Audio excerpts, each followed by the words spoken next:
Guys आम देश में एमती अनेक मंदिर अच्छी जोटी होता घटना कौ जादू ठारू भी कम नुहे एथिरे आसुची आम राज्य रे थिबा पुरी मंदिर भारत सहित पूरा विश्व को यह आश्चर्य रखी। आज यही वीडियो माध्यम आमे से मिस्ट्री विषय जानिबा। मु जगन्नाथ महाप्रभु पाखरे केवल एतिकी निवेदन करुछि जी ए वीडियो को लास्ट पर्यंत देखिबो ताहले भगवान ताकू निश्चय गोटे वरदान देबे। जगन्नाथ मंदिर को गंगा डायनेस्टी आनंद बर्मन चूड़गंग देवों द्वारा 12th सेंचुरी रे बना जाइथिला।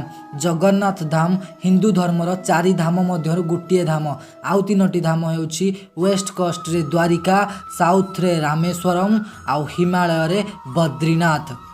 मान्यता अनुसार लॉर्ड विष्णु ट्रैवल करंती। लॉर्ड विष्णु भोजन पाई जगन्नाथ धाम आसी थांती।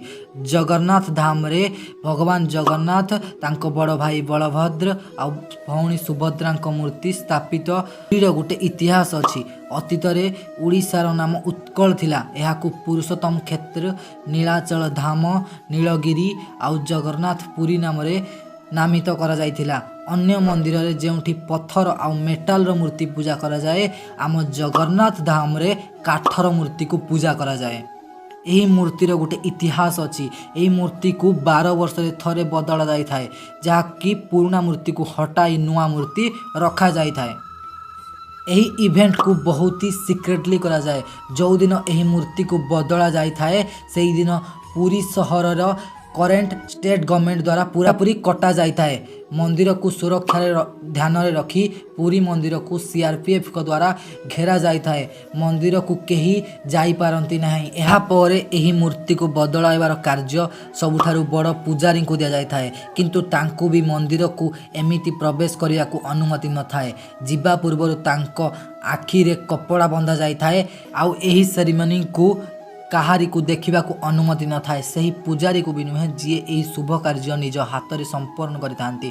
पुराणा मूर्ति बदलाइबा समय पूजारी पुराणा मूर्ति गोटे पदार्थ बाहर करी नुआ मूर्ति रखी थांती। यही परंपरा मंदिर स्थापन समय चली आसुची। यही पदार्थर गोटे रहस्य अच्छी। यही पदार्थ को ब्रह्म पदार्थ कहा जाए। जेतेबेले यही ब्रह्म पदार्थ को पुराणा मूर्ति नुआ मूर्ति बड़ पूजारी रखती, तांको हाथ में ग्लोव्स पिंधि थांती, कारण या छुईकी भी या जानी न पारिबा पई तांको हाथ में ग्लोव्स पिंधिबा को कहा जाय थाए। गाइज बड़ पूजारी यही शुभ कार्य संपन्न करथांती। गाइज जो पूजारी यही शुभ कार्य संपन्न करथांती से कहती जो ब्रह्म पदार्थ से तांको हाथ में नहीं थांती से गोटे जीवित पदार्थ को हाथ में नेला भया तांको लागि थाए। एहा कोन ताहा जानिबा अधिकार काहाकू भी नहीं। लोकों मान्यता अनुसार श्रीकृष्ण जब देहत्याग करथिले सेतेबेले तांको अंतिम संस्कार बेले पूरा शरीर 5 तत्व रे मिसी जाइथिला, किंतु तांको हृदय पूरापूरी सामान्य थिला आउ से जीवित थिला। लोकंकर मानिबा अनुसार श्रीकृष्ण हृदय आज भी जीवित अछि आउ से लॉर्ड जगन्नाथ का मूर्ति रे स्थापित होई अछि। पुराना मूर्ति रो जेउ ब्रह्म पदार्थ नुआ मूर्ति रे रखा जाए से आउ किछि नुहे भगवान श्रीकृष्णकर हृदय। कहा जाए कि जदि कहीं व्यक्ति यह देखी नब तार मृत्यु किछि क्षण रे ही हेई जीवो। एही कारण एही इवेंट को बहुत ही सिक्रेटली करा जाए।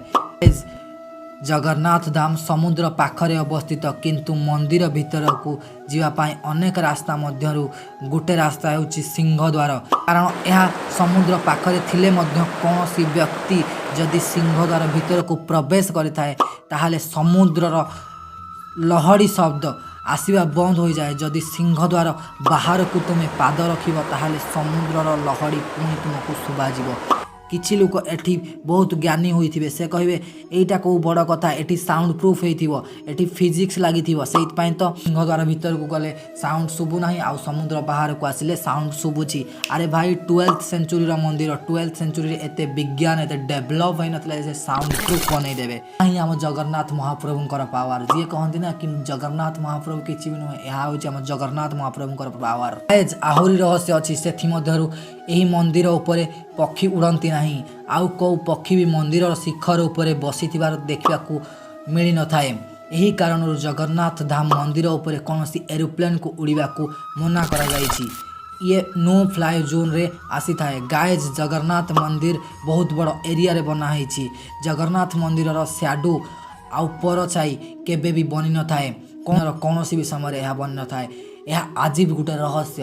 ଆରେ ଭାଇ ଏହାକୁ ତୁମେ ପ୍ରମାଣ କର। ଯଦି ତୁମେ ଏହାକୁ ପ୍ରମାଣ କରିପାରିବନି ନା ତାହେଲେ ତୁମେ ଆମ ଭଗବାନଙ୍କୁ ବି ପ୍ରମାଣ କରିପାରିବନି। କମେଣ୍ଟରେ ଯାଇକି ଲେଖ ଜୟ ଜଗନ୍ନାଥ। ଜଗନ୍ନାଥ ମନ୍ଦିର ଉପରେ ଗୋଟେ ସୁଦର୍ଶନ ଚକ୍ର ଅଛି। ତାକୁ ତୁମେ ପୁରୀରେ ଥାଇ ଯେଉଁ ଦିଗରୁ ବି ଦେଖିବ ତାହା ତୁମ ପଟକୁ ହିଁ ଦେଖାଯିବ।